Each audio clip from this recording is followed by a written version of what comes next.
పౌర సరఫరాల శాఖ సంబంధించిన స్టాక్ పాయింట్ ఉంటుందో దాన్ని పరిశీలించినప్పుడు కందిపప్పు, పంచదార మరియు పామ్ ఆయిల్ ప్యాకెట్లలో చాలా స్పష్టంగా 50 నుంచి 80 గ్రాములు తూకంలో తేడా స్పష్టంగా కనపడింది. సో రాష్ట్ర వ్యాప్తంగా సుమారు 253 మండల్ లెవెల్ స్టాక్ పాయింట్లని తనిఖీ చేసి సమగ్రమైన రిపోర్టు ప్రజెంట్ చేయమని ఆ రోజు నేను అధికార యంత్రాంగాన్ని కోరాను. దానికి అనుగుణంగా ఇప్పటి వరకు 62 MLS పాయింట్స్ పరిశీలించారు. స్టాక్ పాయింట్స్లోకి వెళ్ళి శాంపిల్స్ తీసుకుని చెక్ చేశారు. అందులో సుమారు 24 కేసెస్ డిటెక్ట్ అయినాయి. సో ఈ 24 కేసెస్ కూడా కేసు బుక్ చేస్తున్నారు. చాలా సీరియస్గా చట్ట ప్రకారంగా ఎవరైతే సప్లై చైన్లో ఇన్వాల్వ్ అయ్యారో వాళ్ళందరిపైన కూడా చాలా బలమైన చట్టాన్ని తీసుకొచ్చి దానికి అనుగుణంగా కేసెస్ రెడీ చేయమని చెప్పారు.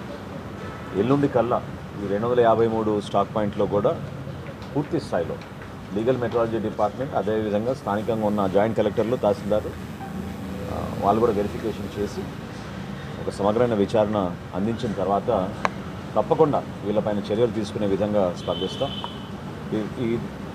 ఈ పెద్దగా ఇదేమీ రాకెట్ సైన్స్ కాదు. మేము కోరుకునేది ఏంటంటే వినియోగదారుడికి ఒక భరోసా కల్పించాలి, నిజాయితీగా వ్యవహరించాలి. 500 గ్రాముల ప్యాకెట్ పాపం పేదవాడు కొనుక్కుని ఇంటికి తీసుకెళ్తున్నప్పుడు అందులో కొంతమందికి బెనిఫిట్ అయ్యే విధంగా 40 నుంచి 50 గ్రాములు తగ్గించుకుని వీళ్ళు రాష్ట్ర వ్యాప్తంగా ఇంత దోపిడీ చేశారంటే చాలా బాధాకరమైన విషయం. చాలా సీరియస్ ఇష్యూ కూడా.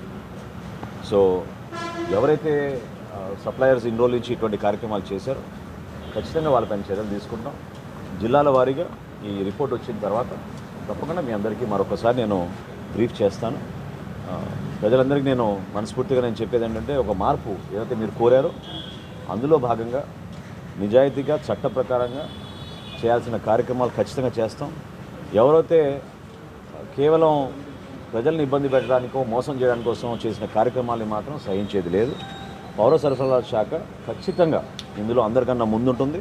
పారదర్శకంగా ప్రతి ఒక్క రైతు ఎవరైతే పాపం నిలబడి క్యూల్లో ధాన్యం అమ్ముకోవడానికి ముందుకు వచ్చి ప్రభుత్వం నుంచి ఆ నిధుల కోసం ఎదురు చూశారో ఆ రైతుకు అన్యాయం జరగదు. అదేవిధంగా క్షేత్రస్థాయిలో చిన్న కుటుంబాన్ని నడిపించుకునే ఆ మహిళ ఒక వినియోగదారుడిగా వాళ్ళకు కూడా ఎక్కడో పొరపాటు జరగకుండా ఫేర్ ప్రైస్ షాపుల్లో కానివ్వండి లేదా ప్రభుత్వం సరఫరా చేసే ఈ సరుకుల్లో కానివ్వండి ఎక్కడ కూడా పొరపాటు లేకుండా చాలా బలమైన స్పష్టమైన నిర్ణయాలు మేము తీసుకుంటాం.